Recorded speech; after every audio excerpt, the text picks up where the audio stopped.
I've been to Nigeria the last few years quite a bit. The first time I went was in the 80s with Benny Idahosa. That's when you were only a little boy. There's one thing I don't like about what you said. It makes me feel old. I wish you did not say you were 14 or 16. I think, oh Lord, why did they have to remind me? I want to tell you just a few things about my experiences with Benson. How many of you heard of that man of God? Okay. How many have not? You have not. Well, he was very, very, very powerful. So when I was with him, I was there for 2 weeks in the 80s, mid-80s. We were in Lagos, Ibadan, Kaduna, and it was powerful what God did. But that man of God, very anointed, like beyond what I've seen in my lifetime. Truly.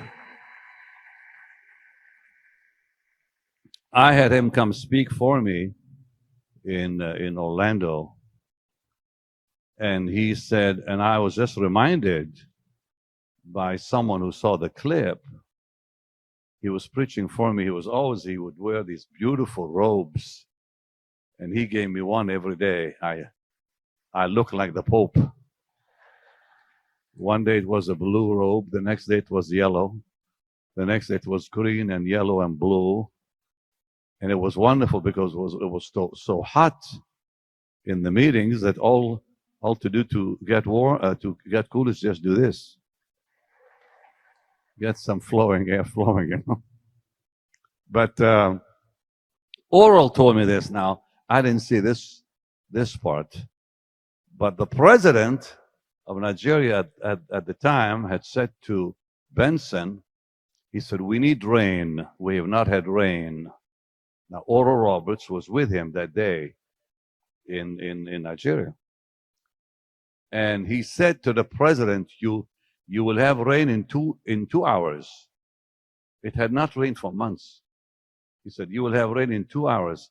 And Oral said it poured in 2 hours. You just don't see that. But that man, I will never forget. He prayed for a young man with asthma.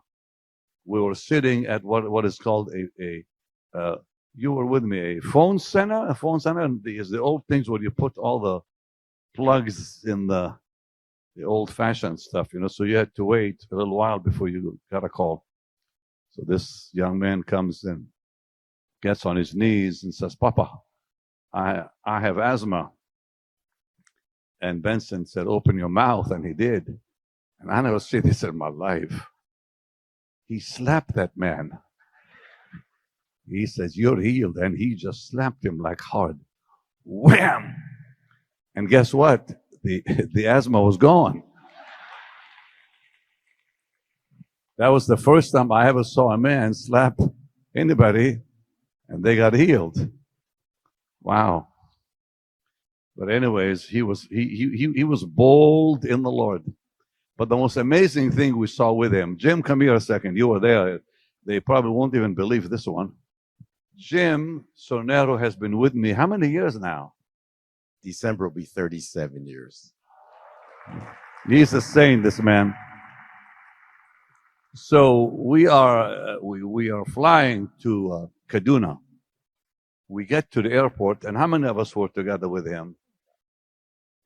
10 of us, or maybe more.